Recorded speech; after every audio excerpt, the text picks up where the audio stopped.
And good morning. Welcome to Community Voice. Today is Thursday, August 4th, and I'm your host, Josh Engel. We're proud to have Tanner Health System in the studio with us today. We are also live streaming on our WLBB Facebook page. So considering the subject of today's program, should any parents or teachers have any questions or comments for our guest, feel free to type them in on our WLBB Facebook page, and our guest, I'm sure, would be happy to answer and expound on those. That guest that I mentioned is the one and only Mrs. Benita Brown.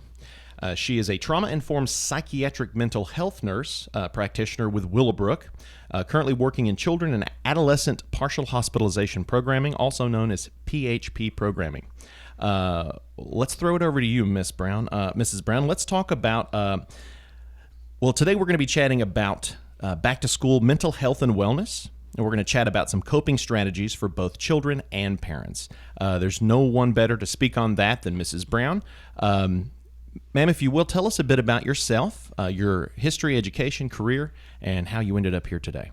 Sure. Good morning, everyone, and thanks for having me this morning, Josh. Again, my name is Benita, and I am a nurse practitioner.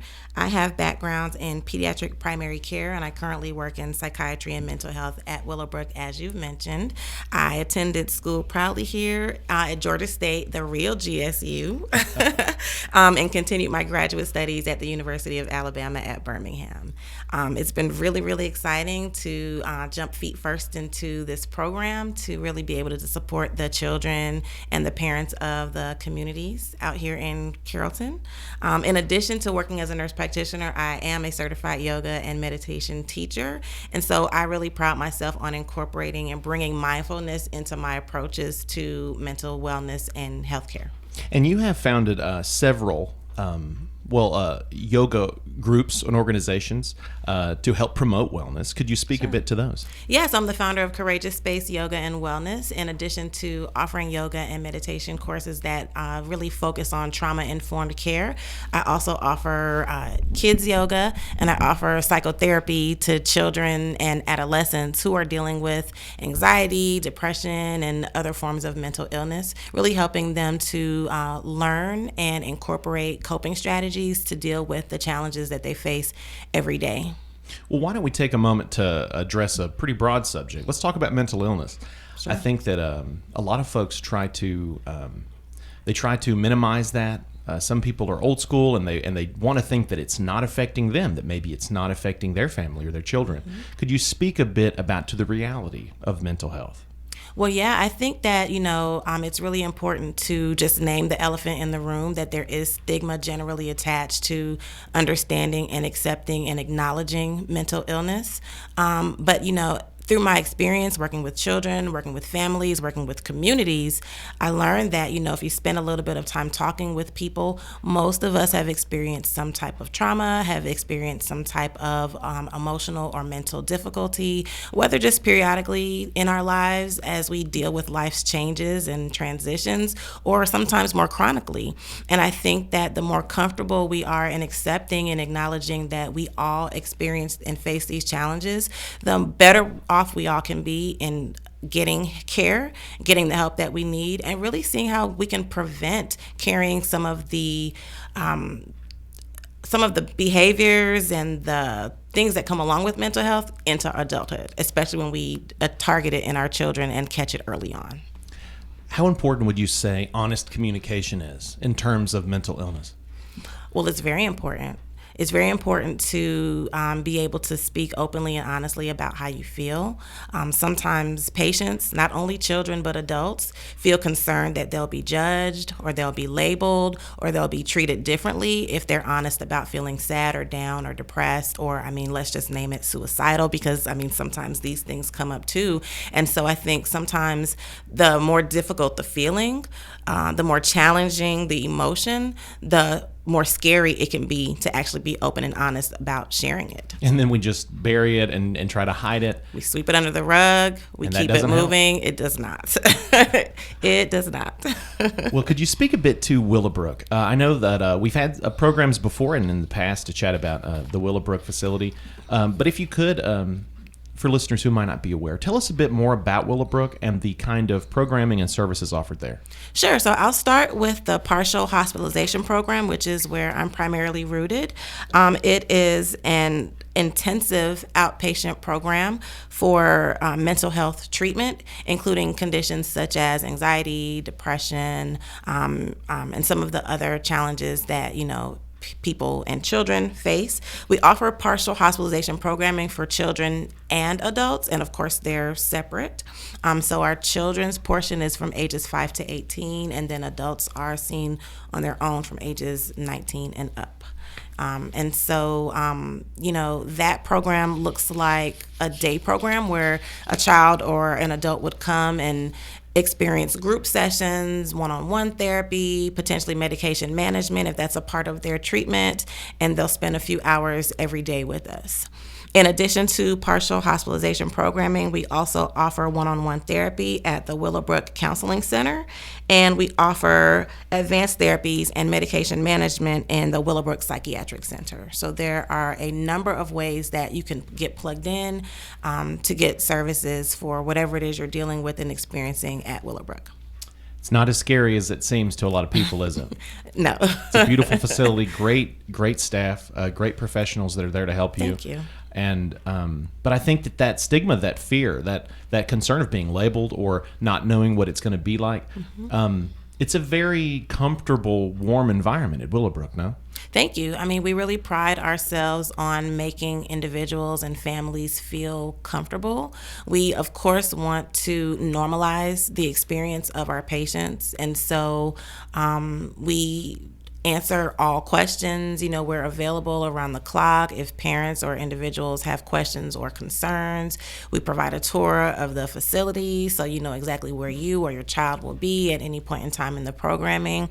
And I think in addition to really being mindful in our approach to welcoming in families, we also have really solid programming that helps to reinforce the coping strategies and skills that the individuals are learning in those one-on-one and group sessions. So, we have a koi pond, we have a gym, we have a play area, and so there are lots of outlets for expression and creativity and movement, which are all a part of healing and just getting better. As if there weren't enough great things at Willowbrooke. You got a koi pond on top of everything else. I love a good koi pond. So calming, so beautiful. But, you just mentioned it, coping strategies, mental wellness. We are at a very difficult time of the year for a lot of individuals, not just the children that are going back to school, but also the parents that are assisting these kids with their schoolwork, taking them to school, fitting all that into their busy work schedule already. As we see now, school's about to start back pretty much across the entire West Georgia area. Carroll County schools, they start back August 5th. Carrollton City schools, they start back on August 15th. And of course, Douglas County, Bremen City schools, Haralson County, all of these are within the next few weeks. Before we take our first break, could you speak a bit to why this time of the year is so stressful for families? Well, for one, this is a stressful time for parents as they begin to think about just getting their children back to school. The expenses that can come along with buying school supplies and the pressure sometimes to buy new clothes and new shoes that, children expect, figuring out schedules and aftercare. All of these moving pieces can really make it difficult for families to think about transitioning. And I know sometimes it can feel abrupt. Like, even though we know that the start of the school year is coming, it always feels like it sneaks up on you. And so it can be really difficult to think about how to piece all of these puzzle pieces together, especially if you're accommodating more than one child. Of course. Yeah. And that's what we're going to be talking about today. Coping strategies for the mental health and wellness of students and families at this very stressful, very complicated time of the year, the back-to-school time of the year. We're going to go and take our first commercial break, but when we come back, we're going to continue our conversation with trauma-informed psychiatric mental health nurse practitioner with Willowbrooke, Mrs. Benita Brown. So stay with us. Health is a journey. It's making better choices, even when it's not easy. It's taking care of yourself and the people you love. At Tanner Health System, we're there for you with every step, with primary care, heart care, cancer care, women's care, orthopedics, surgical services, and so much more. We're dedicated to helping you live and feel your best. So let's get on that journey to health. You've got places to be for many years to come. Find us at tanner.org. As a believer in the power of education, we are called to set the standard by shaping and empowering the minds of future generations through quality education.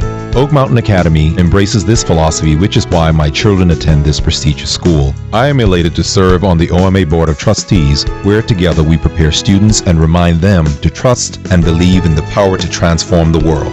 I'm Dr. Brian Bain, inviting you to celebrate our 60-year legacy of academic excellence. Visit us at oakmountain.us.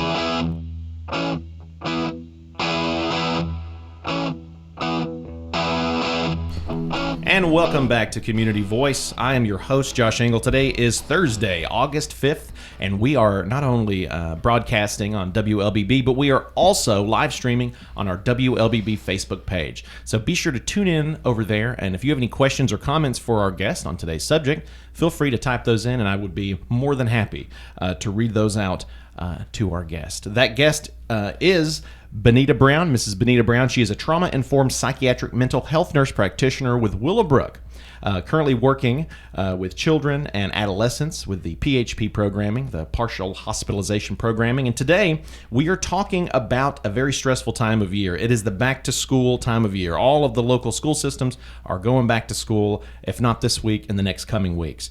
And today we're going to be chatting about mental health and wellness for both students and parents, and also coping strategies to handle anxiety, depression, stress, and a lot more that comes with this time of year.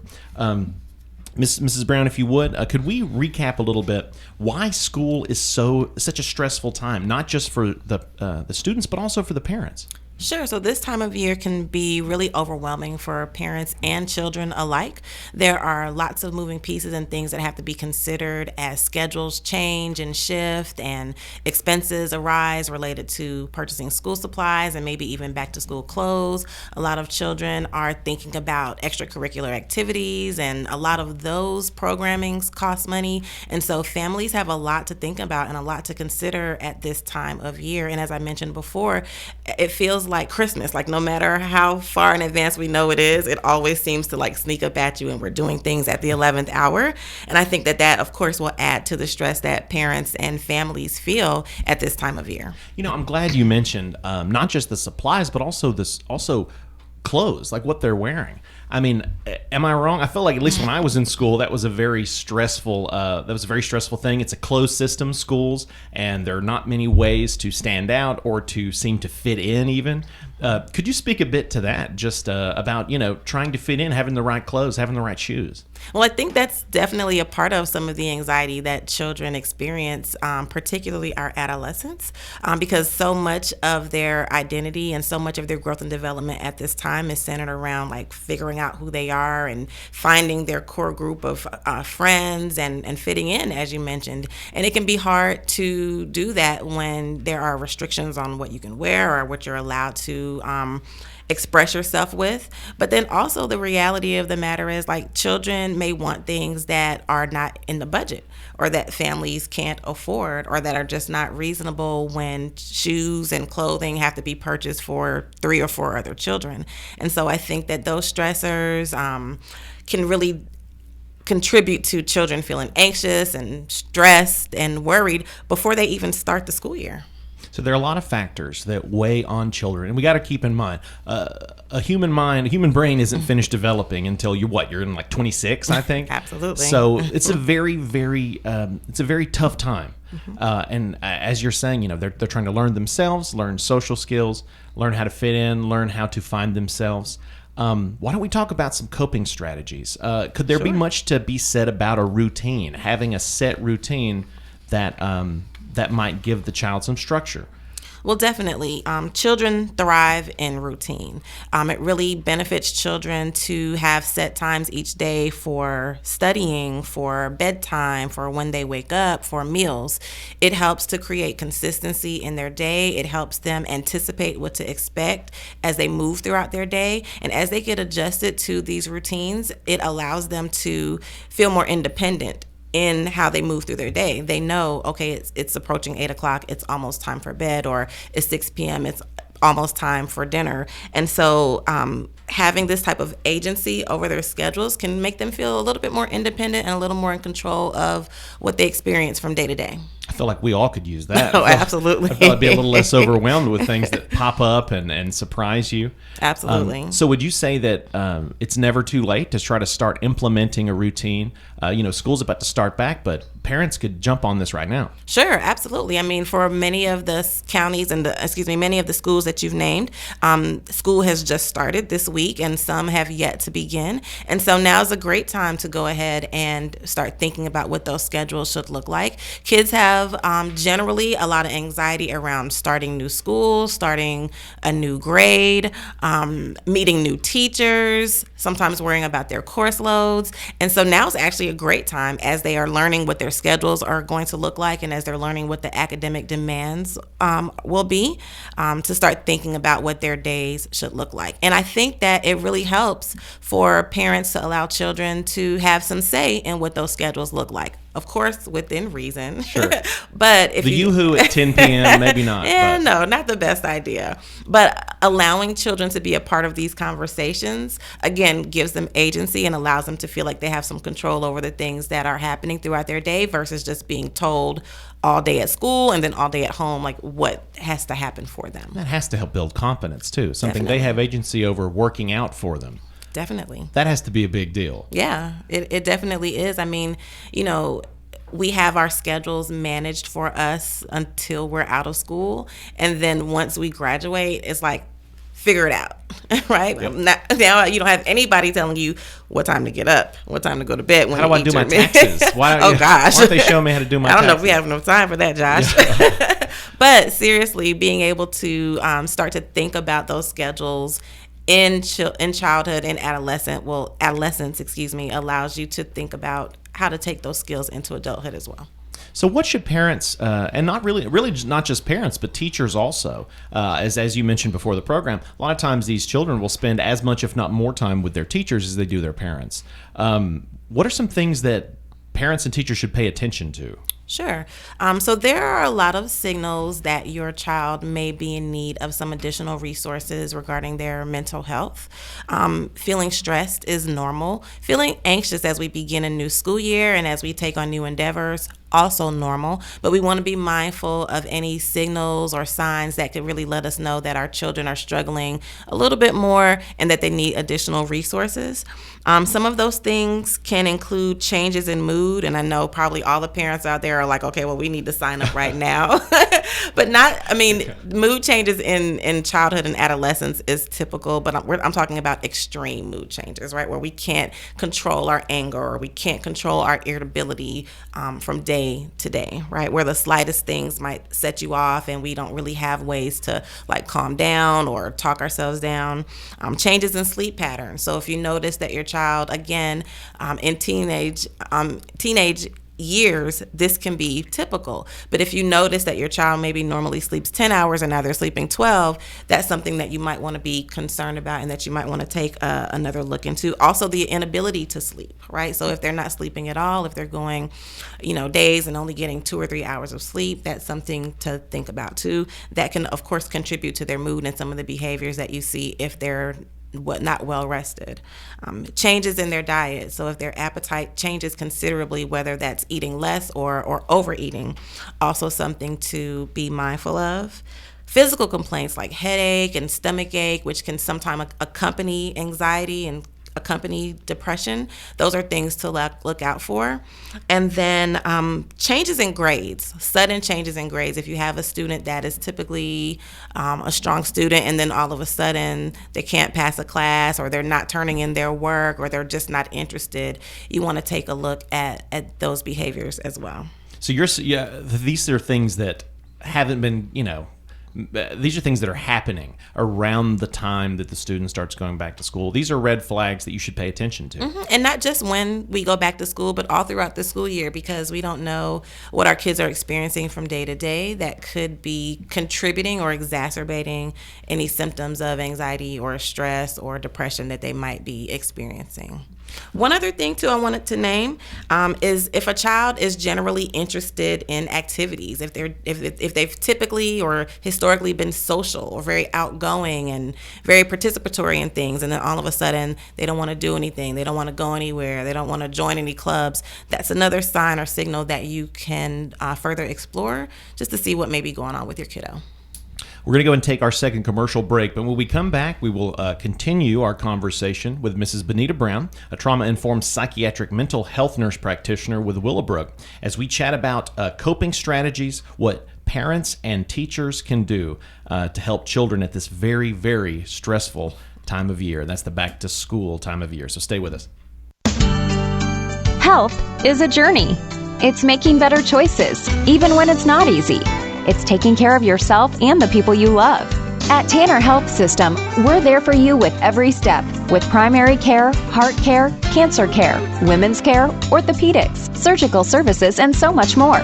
We're dedicated to helping you live and feel your best. So let's get on that journey to health. You've got places to be for many years to come. Find us at tanner.org. I'm Michael Flynn, Oak Mountain Academy class of 1978. Katie Flynn, class of 2010. Justin Flynn, class of 2014. Logan Flynn, class of 2019. And I'm Marnie Flynn, current teacher at OMA. My uncle Richard Orm Flynn, a founding father of Oak Mountain Academy, had a vision to see students become confident leaders who hold a faith-based value system in an academically rigorous environment. We are proud to celebrate 60 years of fulfilling my uncle's vision. Our family invites you to visit the campus or oakmountain.us today.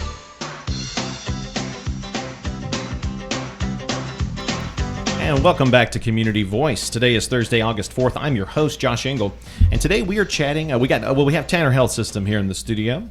We have Mrs. Benita Brown. She's a trauma-informed psychiatric mental health nurse practitioner with Willowbrooke. She works with children and adolescents and does a lot of things, actually. But today we're going to be primarily focusing on coping strategies to help parents and students for the back-to-school time of year. It's very stressful. There's a lot of pressure. If you are just tuning in, be sure to check out the podcast of this episode or the live stream that is currently going on our WLBB Facebook page. If you have any questions or comments for Mrs. Brown, feel free to type those in, and I'd be happy to read those to her. So let's just hop right back into it. How can parents help? How can teachers help?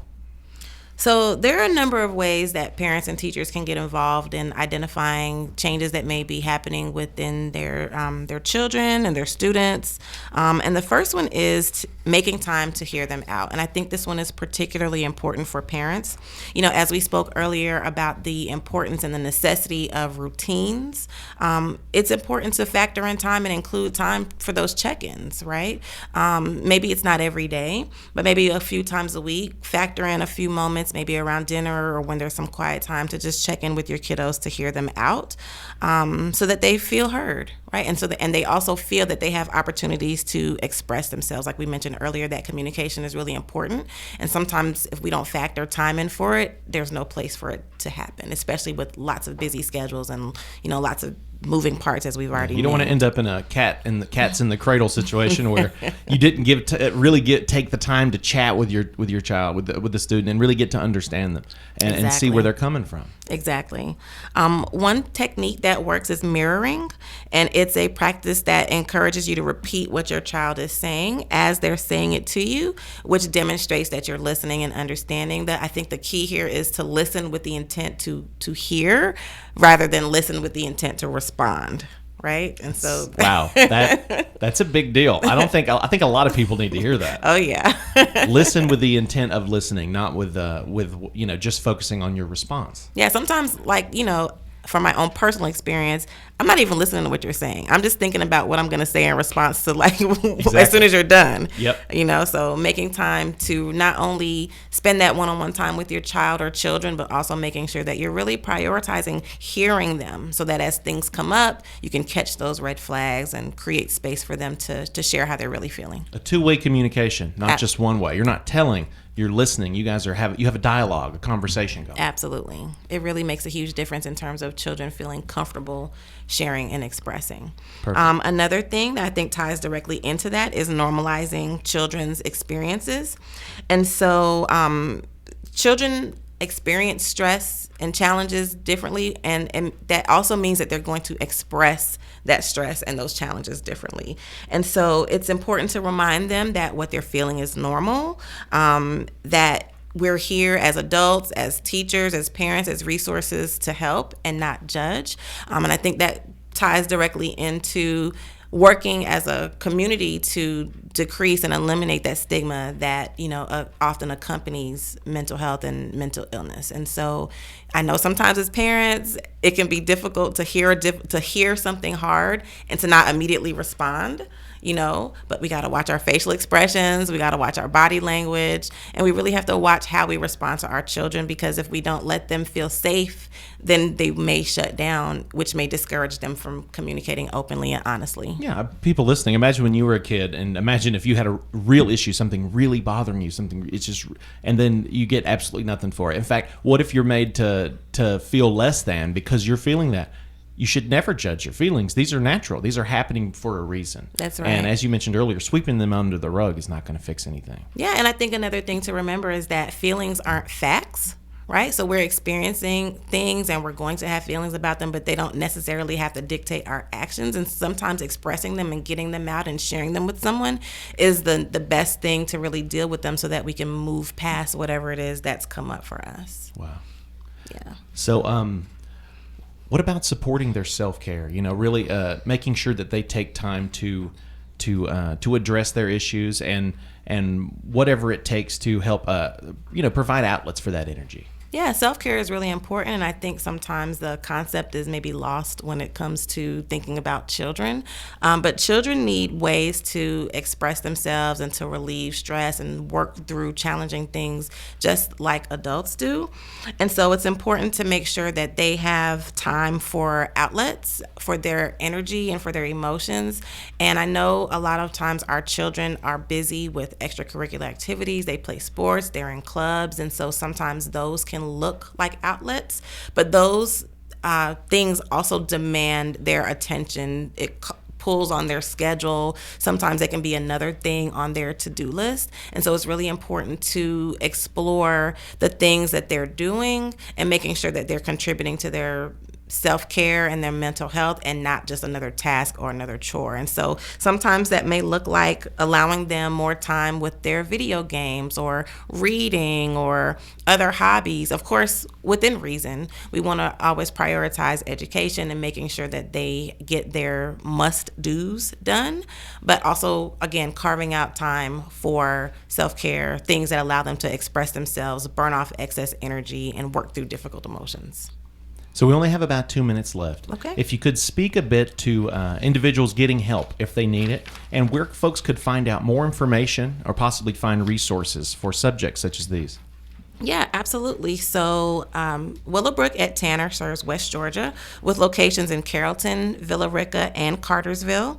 If you'd like to get more information about the services that we provide, you can visit our website at willowbrookeattanner.org. That's willowbrookeattanner.org. willowbrookeattanner.org. You can also give us a call at 770-812-9551 for free confidential screenings. So folks shouldn't be afraid to reach out to you. No. Because sometimes it takes a professional to really get down to the heart of the issue. Absolutely, and that's what we're here for. We, again, pride ourselves in being resources for this community, for parents, families, and teachers, and really hope that any questions or concerns that you have, you don't let them keep you from reaching out. Bring them to us. We'll answer them all for you so that we can begin to get you and your family the help that you all need. So that website one more time. Willowbrooke with an E at tanner.org. Perfect. So WILLOWBROOKE at tanner.org. Yep, that's it, Josh. Perfect. Well, Mrs. Brown, thank you so much for joining us today on the program. And for all of you tuning in, both on the live stream and on air, we'll see you next time.